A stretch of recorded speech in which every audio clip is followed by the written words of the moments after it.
Welcome. Thank you for coming. I'm so happy to see you all here. And we're going to have a light show. My name is Kim Gensberg, and I'm the Executive Director of the USA Junior Golf Federation. We support 2 junior golf boarding academies. One is right up the street in Ridgefield, Connecticut, and the other is in Port St. Lucie, Florida. And our nonprofit's mission is to help aspiring junior golfers pursue collegiate golf opportunities regardless of their socioeconomic backgrounds, and the majority of our students are all on scholarship support. And we brought this panel together because we believe that golf is so much more than just a game. It teaches resilience, discipline, integrity, confidence, and how to navigate both success and setbacks in life, something all of these incredible women on this stage right now know a great deal about. So I will start with introducing. If you love sports talk, you will certainly know Ann Lingori on WFAN New York, and you've seen her, and you've seen her celebrity golf show on the Golf Channel and her sports interview series on sports cable networks. Her Talking Golf podcast focuses on all the top stories in golf.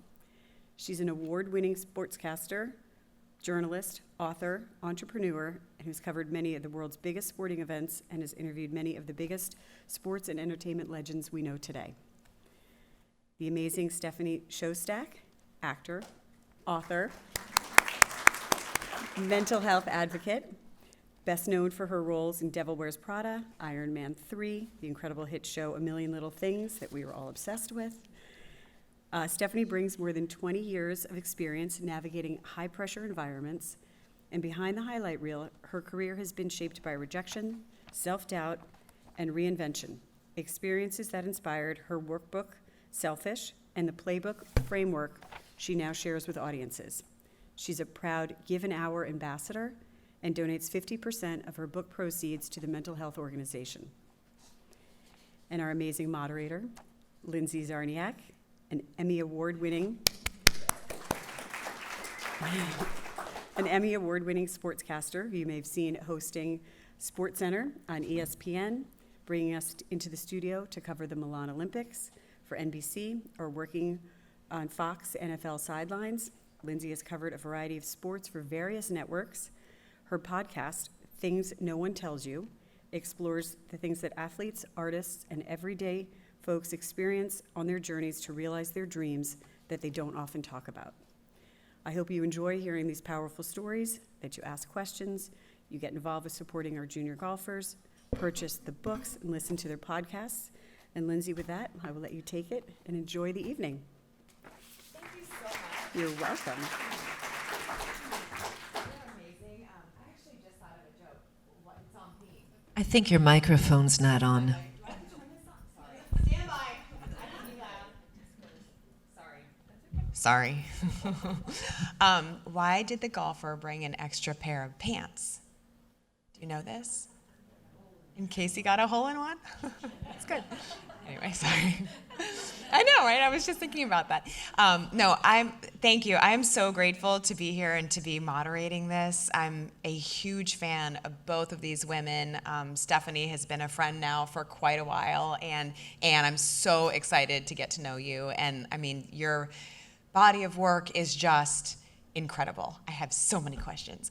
But tonight, we really want this to be a conversation that is really about connection and about sharing stories and hearing from both of these amazing women just about things that they have experienced, thoughts, all the things. So I think we should start with the fact that you guys are both just incredibly jet-setting women also. And I know that busy. So you do what you do for work, but you also just have such incredible lives in general. And you just got off a plane from Ireland, right? So Yes. Give us your current situation of My what's been going on. current situation, and you'll hear my voice, it's not here.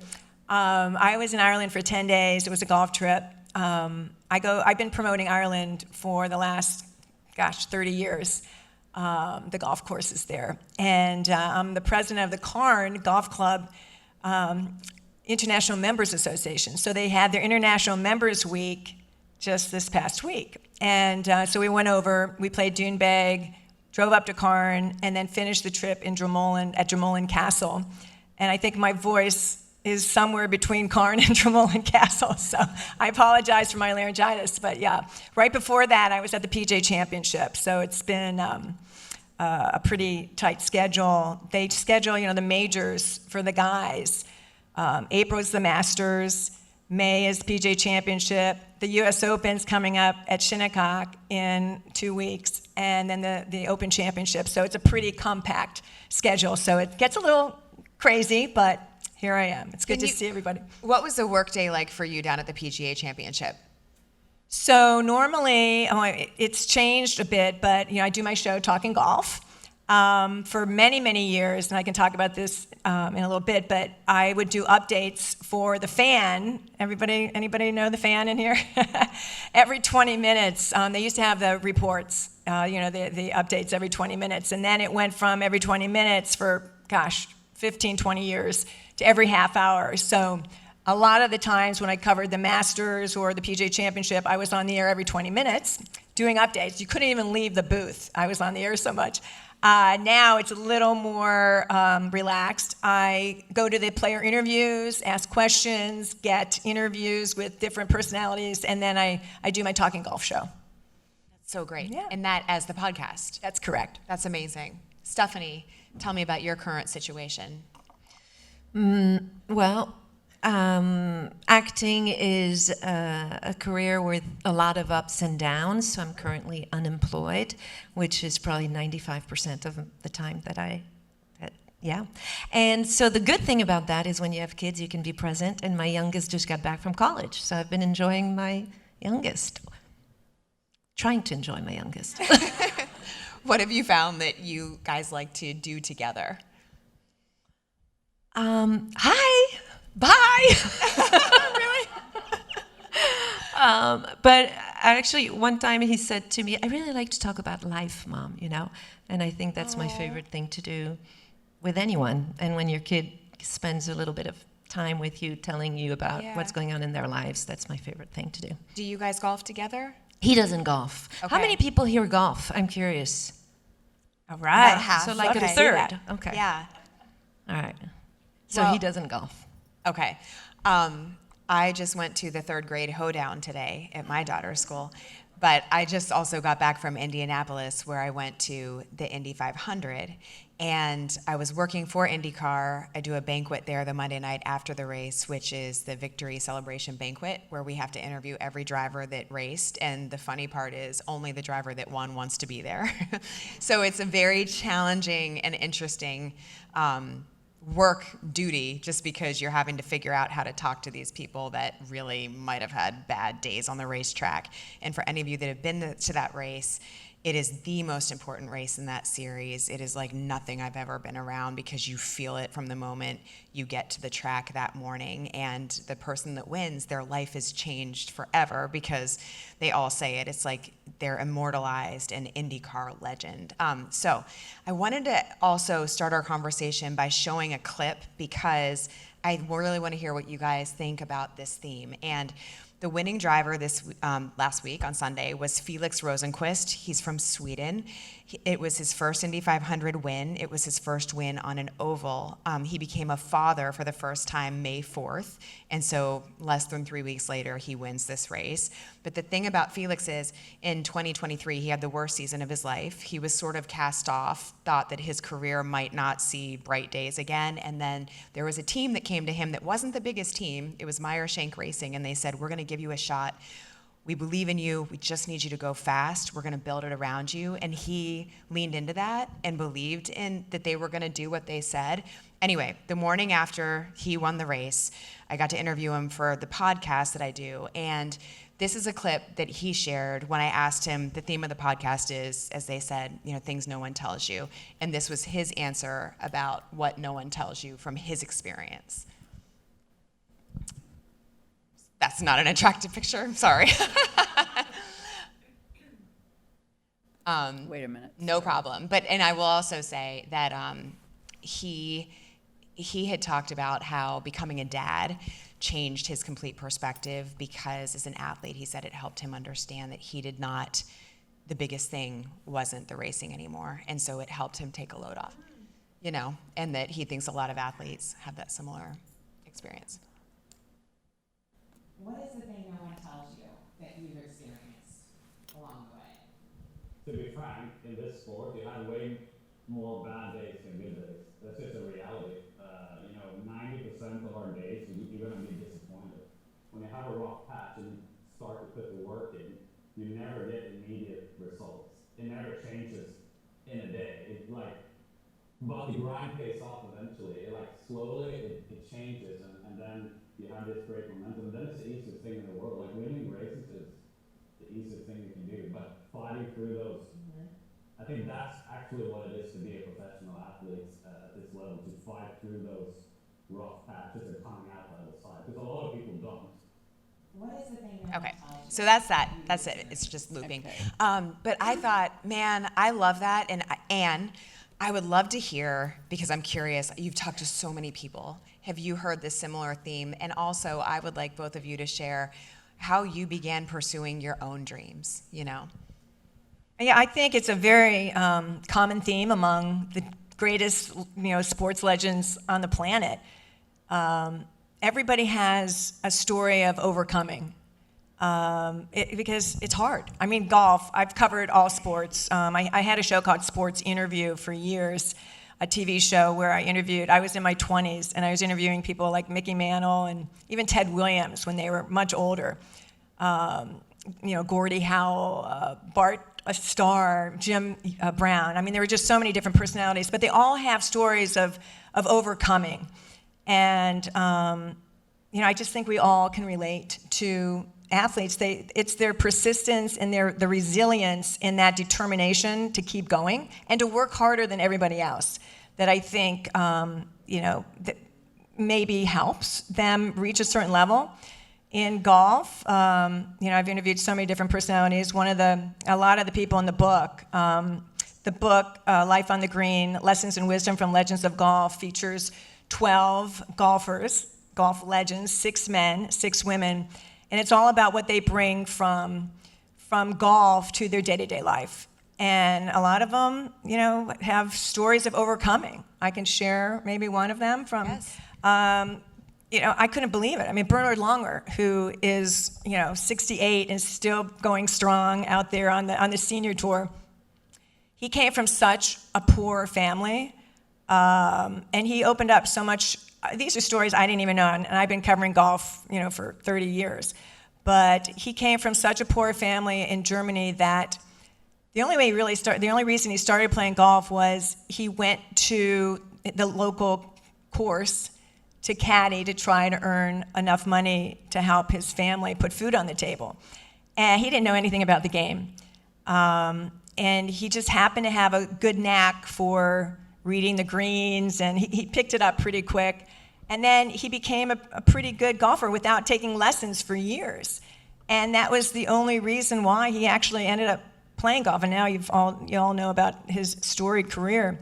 But he goes into his story in a lot of detail, and I just find that most of these legends have overcome great odds to succeed. And they have, and you still see him competing, so you wonder if he's still hungry. He's won everything there is to win, and he's still out there training, and he's still out there working out and doing everything he can, traveling and playing these tournaments. He's so committed. Is that hunger from the days when he was, a 8-year-old caddying and really needing to be on the golf course to make money?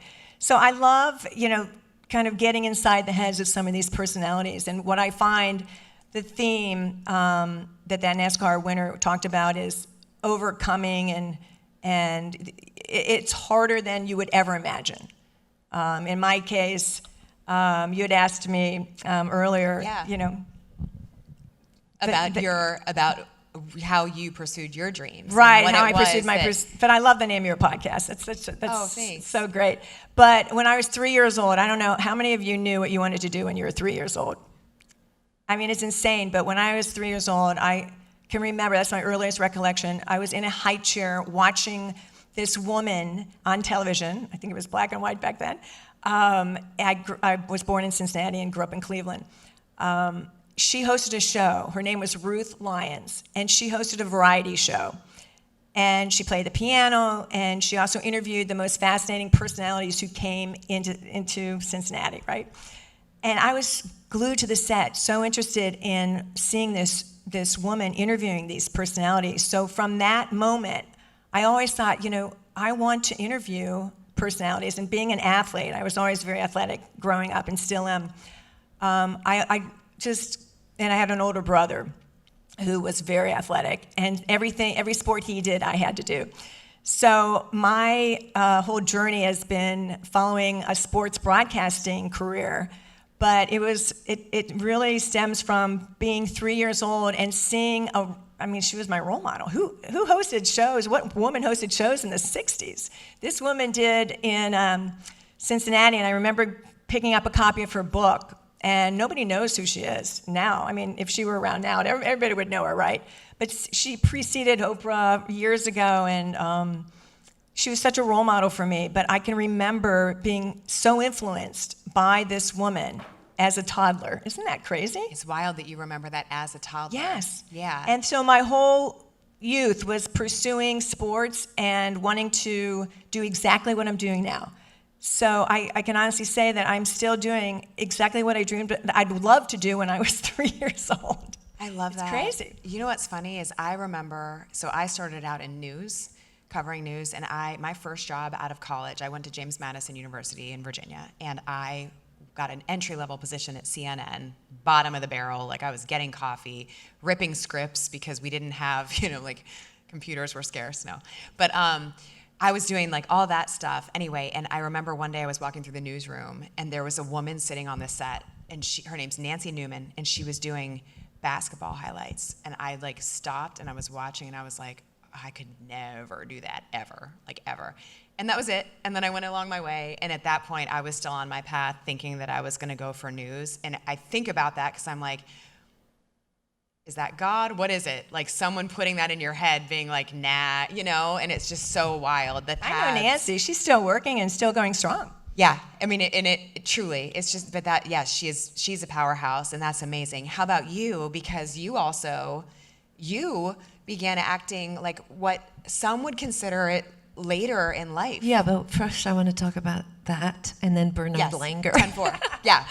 So what I saw when I saw this clip, I thought it's a great metaphor for all of us in life. He said the hard stuff is just every day the work, and everybody sees the wins, right? But we don't know all the work, and it takes work daily. Anyway, that's that. And you never know if it's going to lead to the thing. We don't know the outcomes of anything. Mm-hmm. And then the Bernard Langer, I thought was amazing because he discovered his passion and his talent out of just doing something new. And that's, for me, I never had a dream. At 3 years old or at 18 years old, I didn't know what I wanted to do. I studied business. I played golf in college, so I thought, I'm going to work in sports. Mm-hmm. And I had an internship in New Rochelle, actually, for the golf tournament. It was called the JAL Big Apple Classic at the time, and it was with Advantage International, which is now Octagon, where my oldest son works. It's like a big sports marketing company. I used to play in that celebrity. They did the Pro-Ams on Monday and Tuesday. Maybe I interned when you were there. Might have. Oh my gosh. Anyways, I was like, okay, I'm getting the job. And then I didn't get the job. And so the door just closed. But that led me to working at Chanel in marketing. I'm like, that's what I'm going to do. How'd you get there, real quick, sidebar, to Chanel marketing? I just thought so I'm 22 years old, 21 years old, and I thought, what can I do well? I'm French. I like fashion magazines. Let me apply to fashion houses, and then I knew somebody who knew somebody, and that got me the interview. Awesome. But then after 2.5 years, the director of advertising asked me if I would do a photo shoot. And the reason I'm saying this is I just said yes, not that it was tempting, but there's all these doors that open sometimes randomly, and all we need to do is say yes and go through it. And because I went through that door, then the seed was planted, oh, maybe I could do that and leave a steady paycheck and put my college education to the side to become a model. And so I did that, but I had a part-time job doing Excel spreadsheets. And actually, my boss is right here. And Doing Excel spreadsheets? yeah, for his company, because I was a nerd, and so I did I modeling love and that. Excel spreadsheets. And then modeling led to commercials, and then that led to a little voice being like, what if I took an acting class? What if I and I was like, no, I'll never do that. Who am I to do that? And it took me 3 years to finally, at 29, take my first acting class. And then I was like, now I found something that I like. And I think that, you know, we're a little bit of all different ages here, but those doors keep opening throughout our entire lives. And we can just go through those doors and, you know, our businesses change all the time. And when we go through those doors, we do something new. We learn, we reinvent. So. Absolutely, and I like your attitude. Of course, I'm going to be in that photo shoot with Chanel. You're beautiful, and I'm sure it was wonderful from that point on. But yeah, I mean, you know what? It was tough for me because I entered the workforce here in New York City right out of college in the 80s, and women weren't being hired in sports broadcasting. I came to New York literally on a program with the International Radio and TV Society, and it was great. It was an 8-week program where they put us up at the NYU dorms, and we met every important personality, seemingly in news and sports, in broadcasting. It was 1982, and I remember going into the CBS Sports offices, and Don O'Brien, who was a vice president of administration there. I don't know if you remember Don O'Brien, Don. But he was talking about the Olympics and the Masters and NFL football. And, you know, I always wanted to be a sports broadcaster back then. And I was listening to everything they were saying. And I'm like, I need to get a job here at CBS Sports. And I was able to get a freelance position there.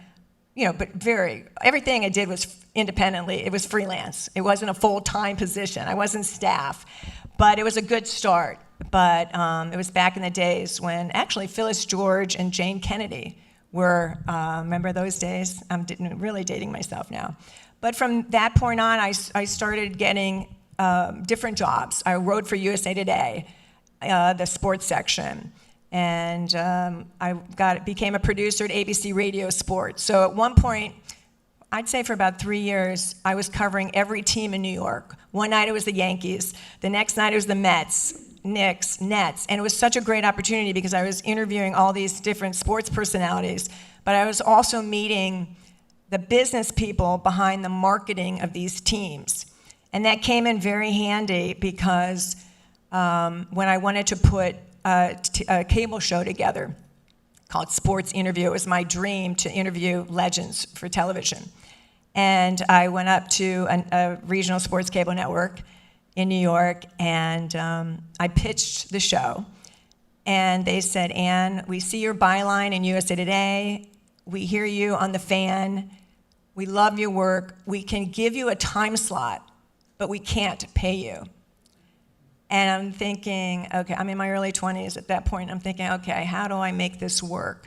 So, you know, at that point, I just thought, I want to do this so badly. I went out and knocked down doors on Madison Avenue to get meetings with advertising executives so that I could bring in my own sponsors for the show. And for every one that came in, maybe 20 would slam their door in my face. Like, it was just insane. They looked at me like I had 3 heads. Wait a second, you are a woman and you want to host a sports show and you're selling it? Are you kidding me? So that was pretty much the 80s and the 90s, but it worked out. Sports Interview ended up airing weekly for 17 years. And I'm very proud of that. It's really my legacy. I interviewed over 500 different legends in sports, all different sports, and to this day I still license that show to various networks. And you know, but again, it wasn't easy. That's Nothing amazing. is. Yeah. You have to be. I mean, I think, I kind of grew up in this business where you had to create your own opportunities. There weren't jobs out there. There weren't a lot of jobs out there, unless you were maybe a former beauty queen or, they weren't really giving women a lot of sports broadcasting jobs, certainly not on talk radio. And that was a really great break. I mean, here's the first radio station, all sports radio station in the country, started in 1987. And the fact that, I was able to get a call-in sports show on this station, and I did Hey LaGloria, What's the Story for 25 years. That was a huge break. The fact that in 1987 they would hire not only myself, but Susan Waldman, and Susan's still going strong with the Yankees. So aside from that opportunity, everything else seemed to be very, very tough to get. Did you ever have times where you were like, obviously you were so driven, you had your vision, but did you ever deal with imposter syndrome, being like, is this really, like, what I'm doing this? Do you know what I'm saying? I didn't deal with that, but I did deal with moments where I thought I couldn't afford to be in Manhattan. I had no money. I came to New York right out of college. I'm from a small town in Ohio.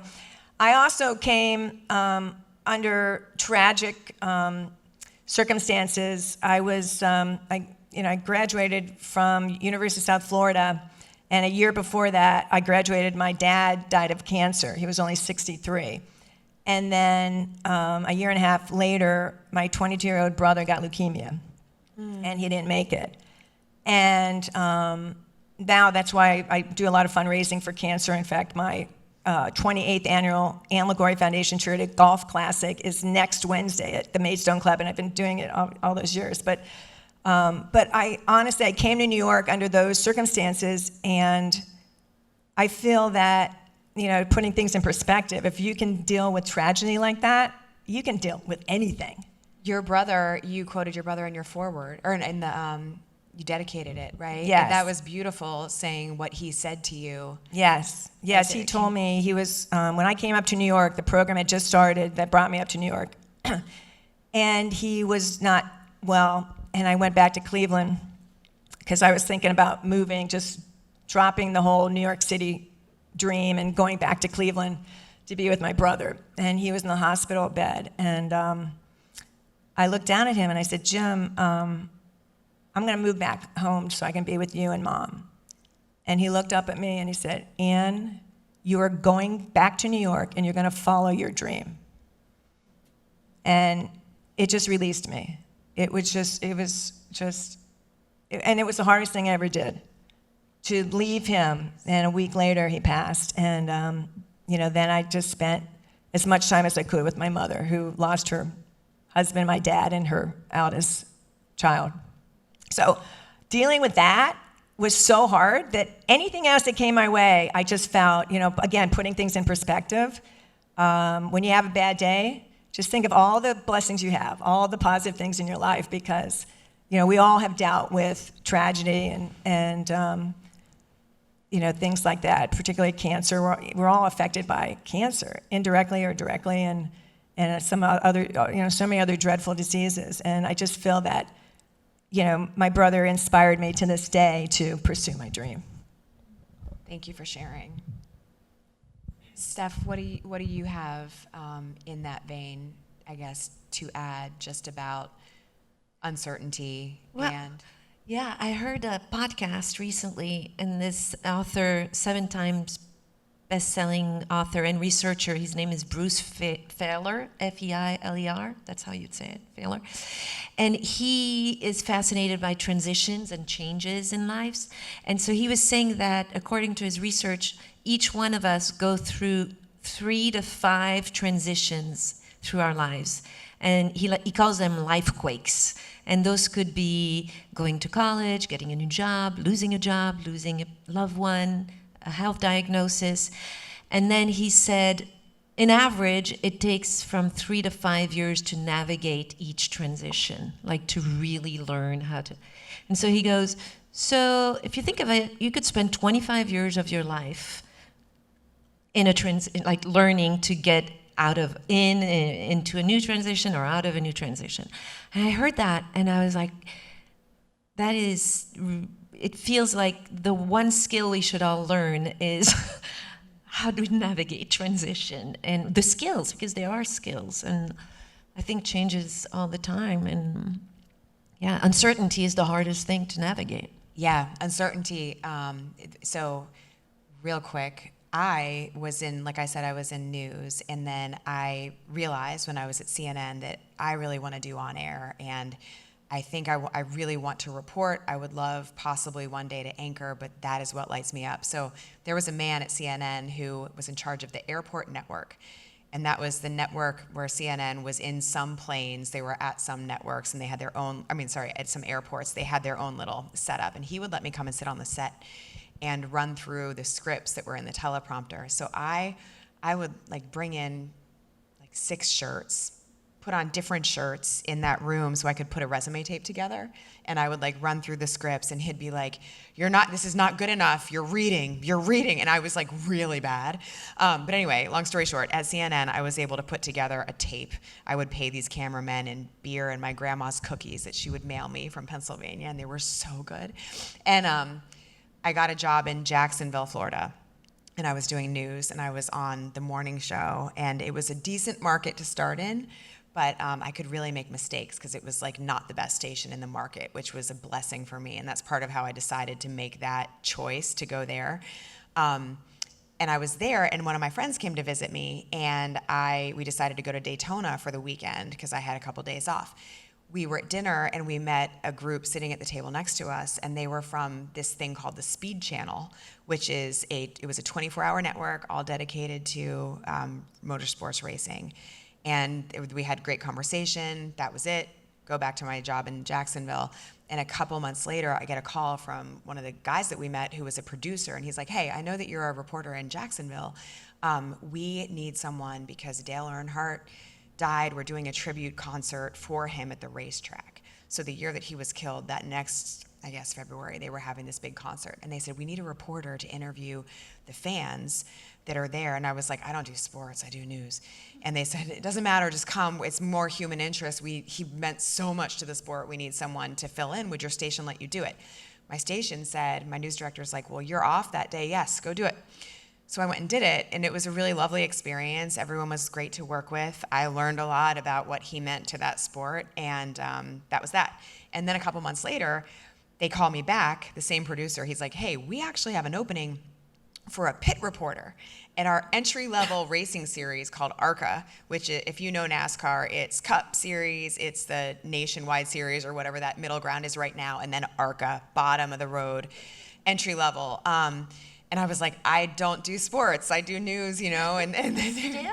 Yeah, I did, because I was still the news reporter. And they were like, just let's see if your station would let you do it. It's 13 weekends that we need you, and you're not working weekends. We'll fly you to Wisconsin, Iowa, wherever, cornfields, anywhere, where they're having these races, and you'll, anyway, long story short, my station said, if it doesn't impact when you're off, go do it.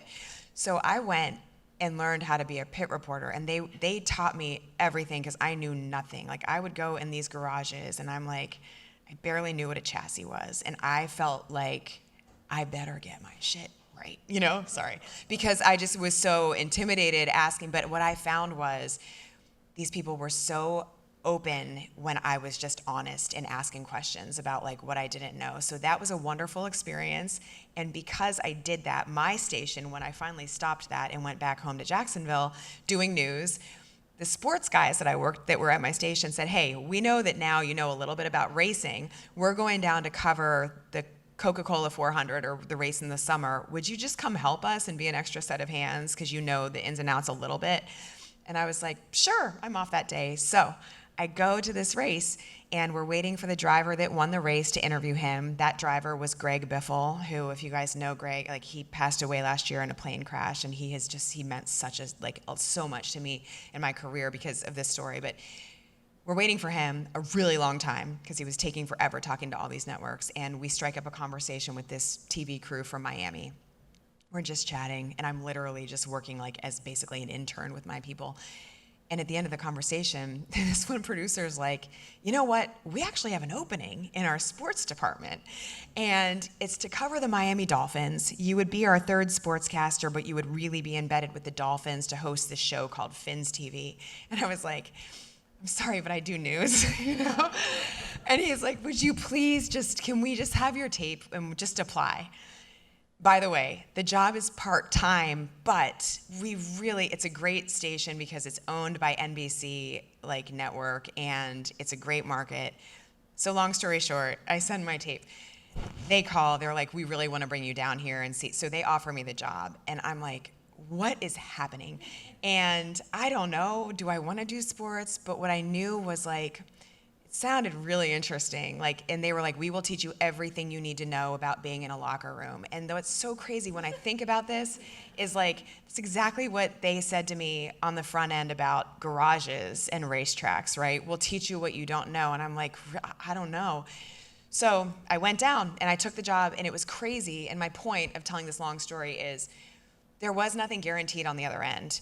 But what I knew was there was someone that was there saying, just get here, we're going to teach you. Just like Felix, we believe in you, and we're really gonna, if you give us what you have, what you can do, this might be great. And what's crazy is I got to Miami, I was really enjoying that job. The next year, the Marlins had no business making it to the World Series. They win the World Series. Then the next year, Shaq comes to the Miami Heat. And I'm like, what? So I don't know. It was just a weird circumstance, but it really taught me. And looking back over that and doing some work with someone who helped me see this, they were like, do you realize every job you've taken, there has been a significant level of risk. And there has been a heck of a lot of uncertainty, which is what got me on this story anyway, because I didn't have a specific job that was waiting for me on the other end. But God, sorry, that was really long. But I just felt like I was so lucky, and I think about that now too sometimes when I have decisions, just about just ask questions. If there's something that lights you up about what you're considering, chances are maybe it's worth exploring. Anyway. Where's your eye line in the locker room? Did I tell you this story? Okay. We're all curious. I'm going to tell you.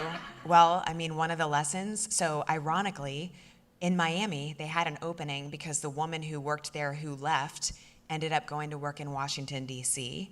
And why that's significant is because 3 years after I was in Miami, I get a call from a sportscaster named George Michael, who was my best mentor ever. And George called and said, we'd love to bring you to Washington, D.C. So anyway, that ended up becoming my path. I went to D.C., which is funny. But Andrea, whose job I took, mentored me for 2 weeks before she left when I took the job. And she was like, okay, one of the first things I'm going to tell you about the locker room is you get in there, you look at the clock. I can't say this. Not the...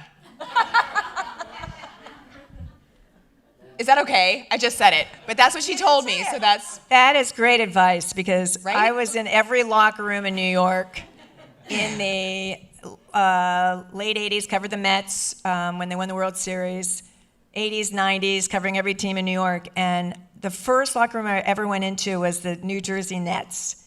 And I was interviewing Mike Jaminski, who's 7 feet tall, right? And they weren't used to, no women at that point had ever gone into a locker room. So the first thing, I just walked in, and I see Mike, and I said, can you do 2 things? 1, can you put a towel on? And 2, can you sit down? Oh my God. Did people know that you walked in the locker room? Or you just They did owned then. it? No, they didn't warn the players at all. And I spent most of my days covering the Mets and the Yankees, and that was tough in the mid 80s and late 80s. But I dressed as conservatively as I could. I never took my eye off their eyes, obviously, or the clock. Yeah, that was yeah. good advice. And most of them, the Mets, they treated me really, respectfully. I thought I had some issues with Darryl Strawberry for a while. He was kind of, come on, Ann, let's go out, baby, let's go out. And I'm thinking, well, what can I say to him? Because I have to interview him almost every game, because at that time he was the home run hitter. Wow. And I figured out just something to say to him. I said, listen, Darryl, and his thumb was in a cast at that point. I said, Daryl, if you don't quit saying that to me, asking me out, I'm going to get my boyfriend to break your other thumb. And I said it with a smile on my face because you still have to interview him. You can't alienate yourself from these athletes, right? And he got the message. Now we're very good friends, and he's a totally different kind of guy now. But you know, you have that all the time as well. I'm sure you had a lot of guys hitting on you every night, every day. Well, I mean, no, but I do, like, you kind of had to, I think the key is just respect. To your point, if you're in a situation that you've got to kind of navigate, you are being respectful and figuring out a way to communicate with that part. Like, I mean, I had, you know, you become friends with inevitably with the players. I would say friends just meaning like your colleagues. You're not, you know, but sometimes they play jokes on you. Like, there were 2 quarterbacks, and one of the quarterbacks, I would be across the locker room, and he'd be like, "Hey, Zarniak," and I'd turn my head, and the other quarterback is like pulling his pants up. Do you know what I mean? Like, trying to be funny. And so you have to figure out how to navigate that type of thing. But for the most part, I felt people were disrespectful. I mean, we were respectful. Sorry, I need more coffee. Respectful. But I was actually thinking of Levon Hernandez in that moment because one time he threw a water bottle because he was mad at something I asked. And I was like, okay, this is not, you know, so I don't know. I wanted to ask you, Stephanie, because I didn't ask you yet, and then we want to open it to Q&A too, but what is a thing no one tells you? And I would love if you could weave it in with the reason behind your book, because we really need to touch on that. It's so good. I think the thing no one tells you is sometimes when you get to where you want to be, that's when it's hard. For me, I love the hustling. I love when people didn't believe in me. I love when my friends were like, "You think you're going to be an actor in Hollywood? You're 30 years old. Who do you think you are?" That's actually what they said to my husband. It took me 10 years to hustle. I didn't know anybody in the business. I would go and pay for a workshop to meet a casting director and do an audition. But then after 10 years, I finally got a big break. I met a big-time manager. And the reason was, when I talk about those doors again and hustling, I got a job, which was for a short movie. If you don't know what a short movie is, it's like 12 minutes. It's usually a young director who's doing a new thing, and they just want to do a short movie so they can show what they can do. So I got the role, and it was not paid, and it was over the weekend when my husband and I were supposed to go on vacation in Buffalo, New York, with our kids to meet our friends. Wait, you were going on vacation in Buffalo, or that's where it was? Yeah, no, we were going to, the vacation was in sexy Buffalo. But so I said to and we were visiting our friends from college, and I said, shoot, of course, this is when it shoots. And my husband, who's very supportive, he goes, do the job. An actor acts, which was my teacher's words, an actor acts. And so I did the job, which was really fun because she was a sales girl in a sex shop. Now it's 2 jokes that are bad references. You're going to think I have a dirty mind. But anyways, I get the job, and the other actor there says to me, "Who's your representation?" And I said, "Well, not great, blah, blah, blah." And he introduced me to his manager, who was Alan Arkin's manager, is Viola Davis's manager, and her name is Estelle, just like Joey's agent and friends. And Estelle is still my manager to this day, and she changed the trajectory of my career. But the thing no one tells you, is that once you do get to where you want to be, so for me, 3 weeks later, I land the lead female role in a big movie with Paul Rudd and Steve Carell. And it was a long auditioning process. I was great in the auditioning process. How long are you talking? It was like an audition, 2 callbacks, and then a chemistry read with Paul Rudd. And my agent was like, "Yeah, you got this. It's in the bag." I said, no. This is just like, sudden death. And I'm just starting this whole one.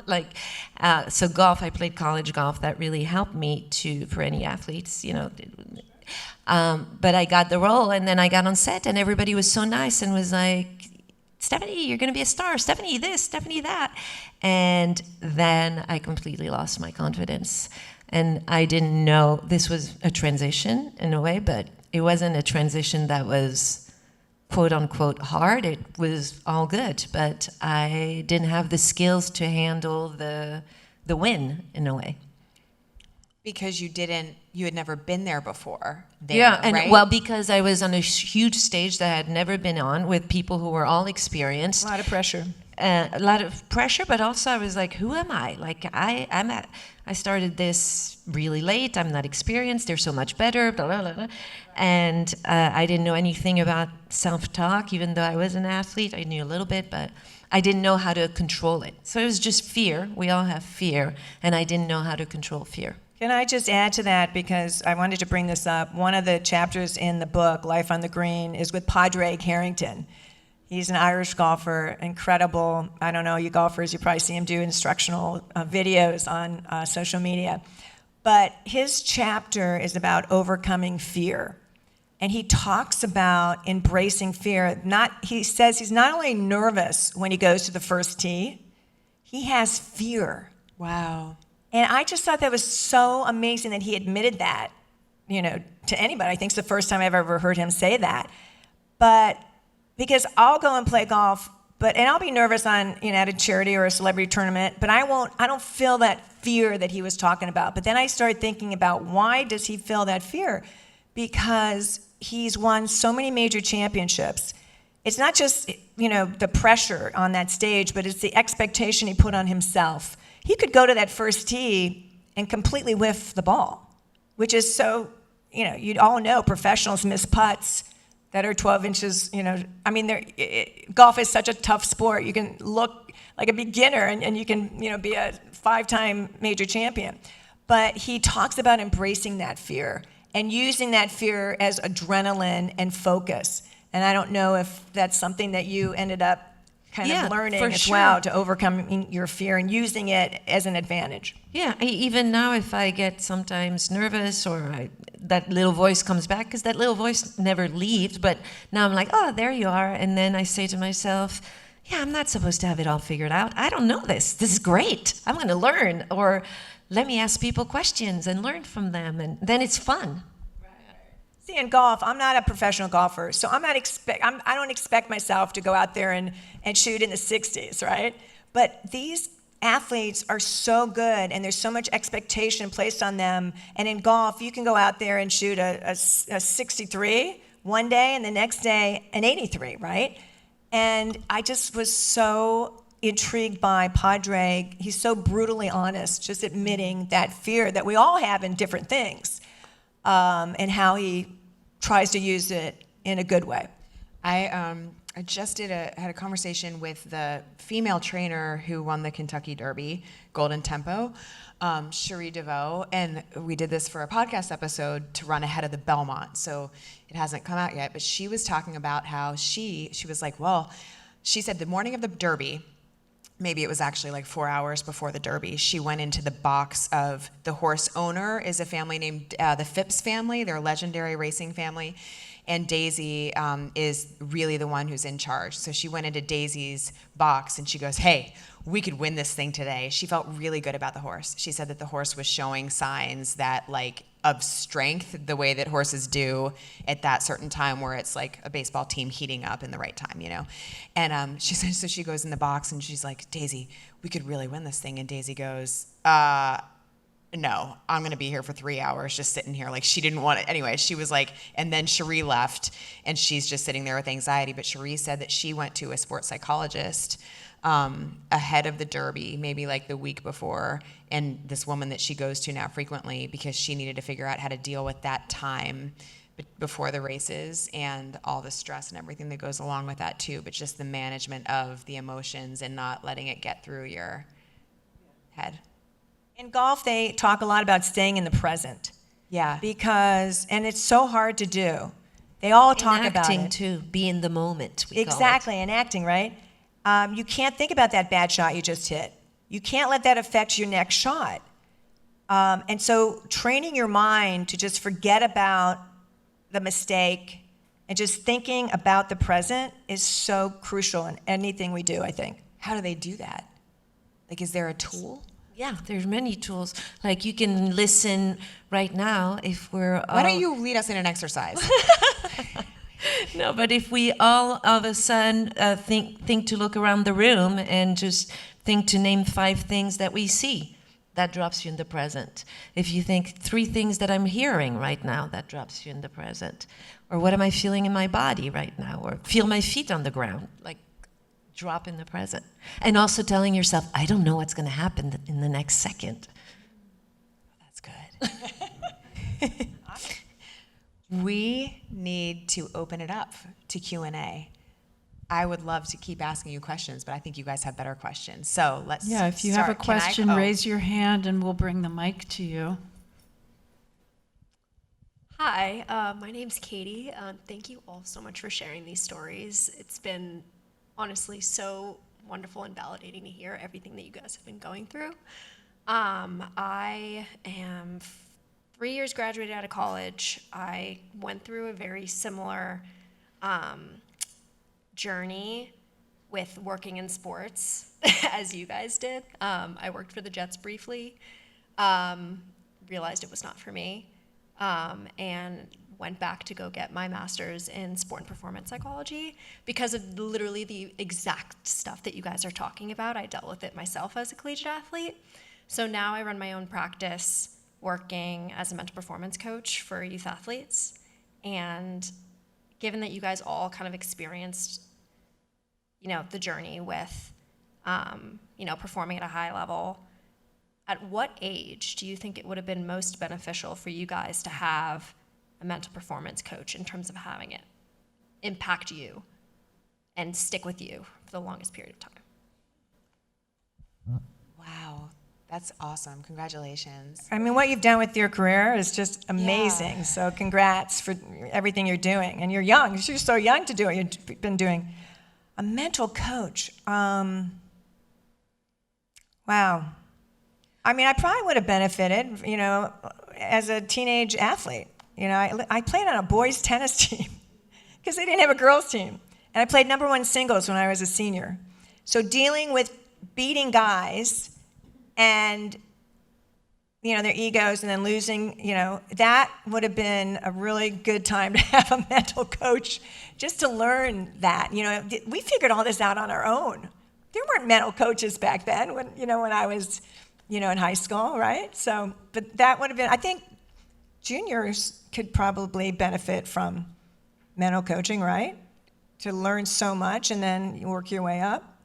But what a great field for you to be in, really. I mean, there's so much to do. So many people you can reach out to. You made me think about Jeff Francoeur, the baseball player, played for the Braves and a lot of other teams. He has a platform that's called Pure Athlete, which is, he has a podcast with a couple other people, but his whole mission is youth sports.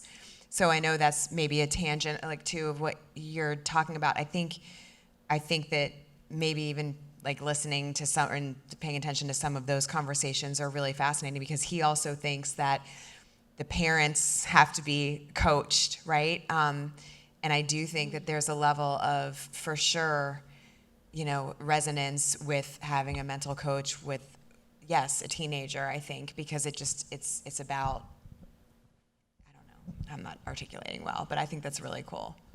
I feel like now also people are a lot more open to it than when I was growing up, or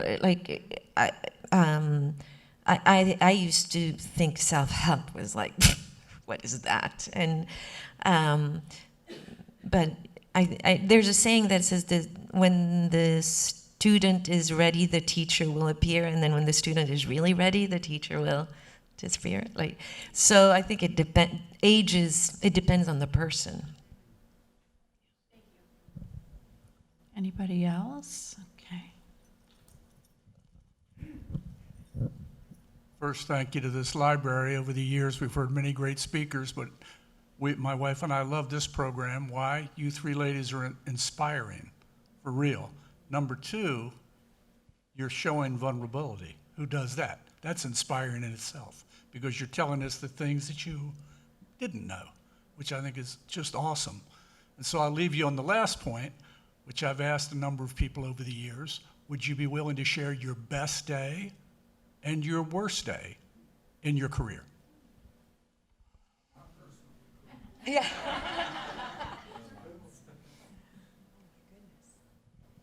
Anne? Well, okay, I mean, look, we all have really bad days. I've had so many bad days, but I am such a positive person, I don't even think about the bad days, but I will tell you a story, and you probably don't realize, a lot of people don't even know this happened, but when WFAN first started in 1987, they hired a lot of people, and they paid us fairly well. And about a year and a half later, they fired 25 people, including all the women.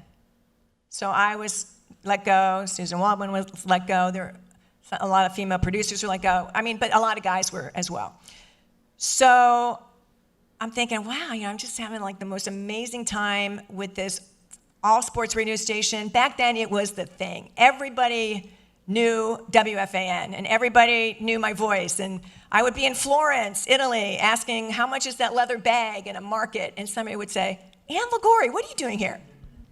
So it was just a great experience. And, so I basically pivoted, and we didn't really talk much about, that. So important when you have these, situations that you don't expect, to pivot and try to turn it into a good situation. So I went back into the program director's office, and I said, listen, so you're going to fire me.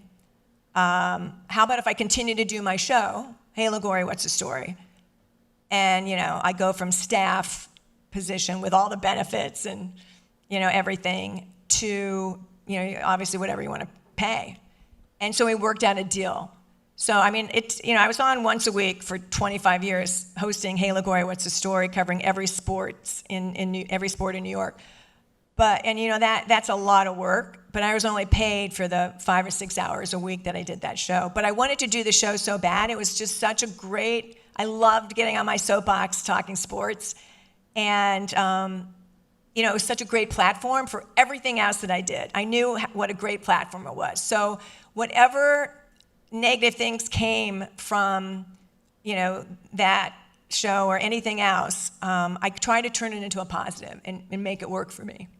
So I guess that was one of my really bad days, getting fired from the station that I continued to work for all these years later. And a really good day. I just feel very blessed. I can't pinpoint one day, but I think, I've had an incredible life. I mean, I travel all over the world. I talk to some of the most famous legends in sports and entertainment.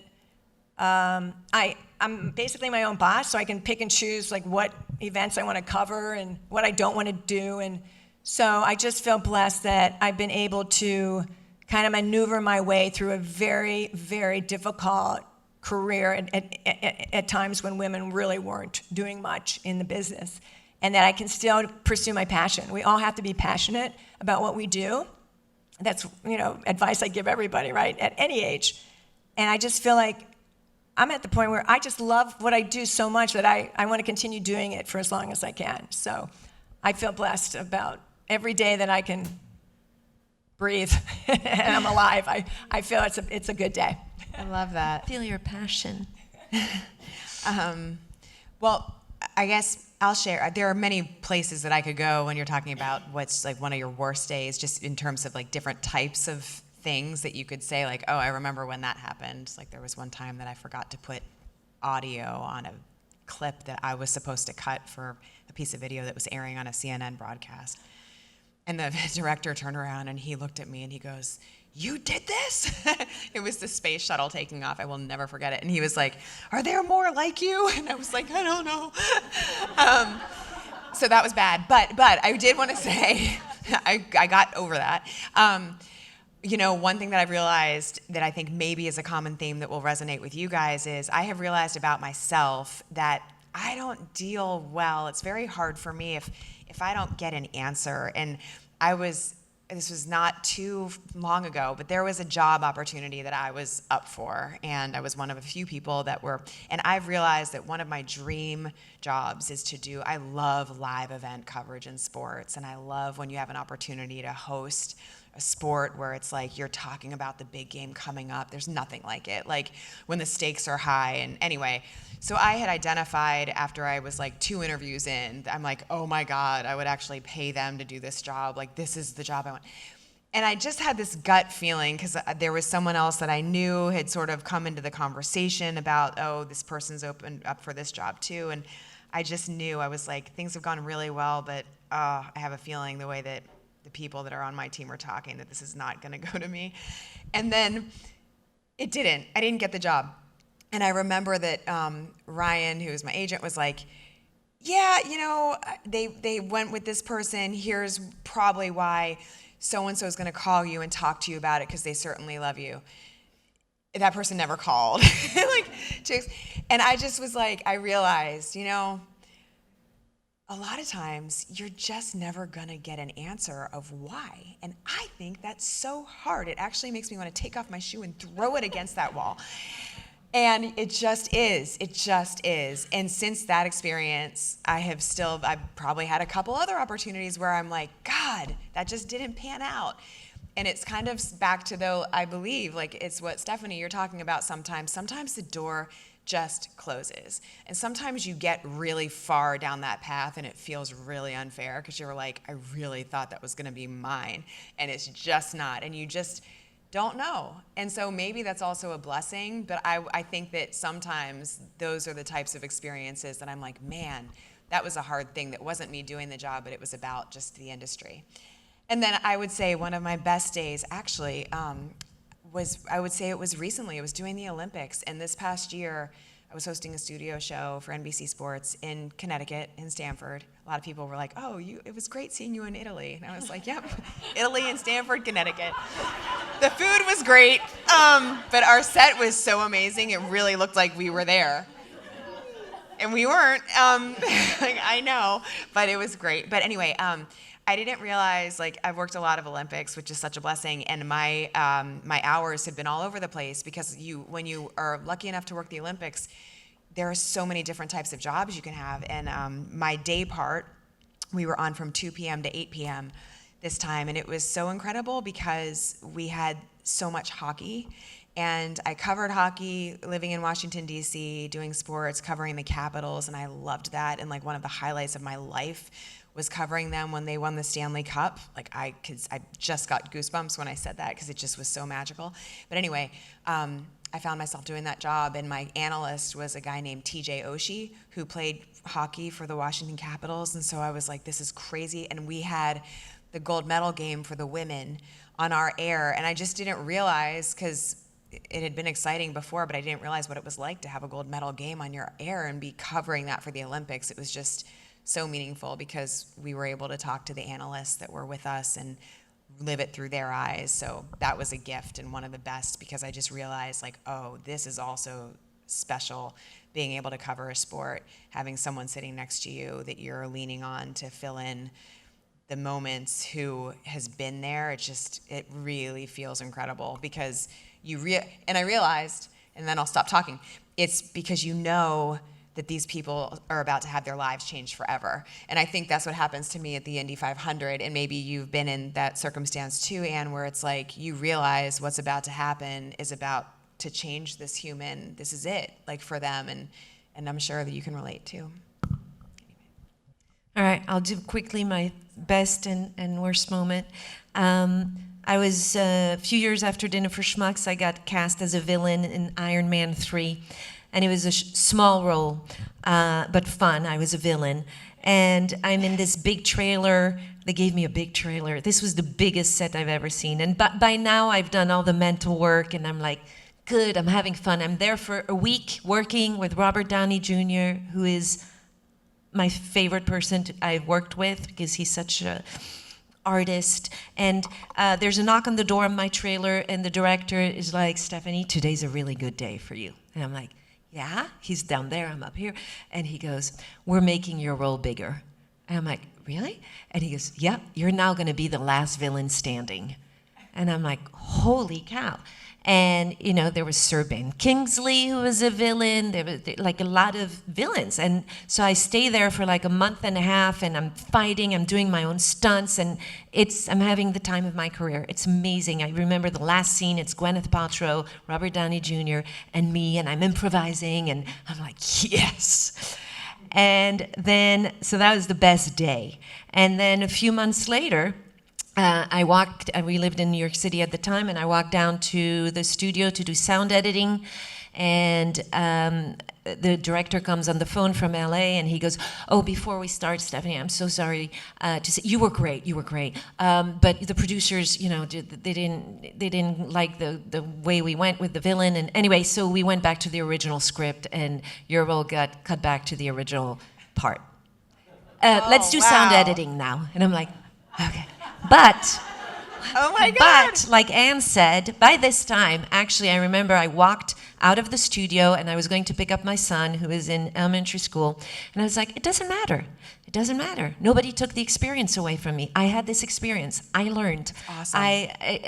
Then so I said, this is a good lesson to tell my son. So I told him, I said, Max, this happened, but you know what? And then I'm telling him all the good stuff. And he's 7 years old, and he goes, yeah, Mommy, you say this, but deep down I know you're really disappointed. Oh, he's such an empath. That's great. Love it. Well, Lindsay, Stephanie, and Anne, thank you so much for being with us tonight. They will be here, folks. Elm Street Books is here, so if you want to come up and chat them up, they'll be here for a bit, signing books. Thank you all for coming tonight.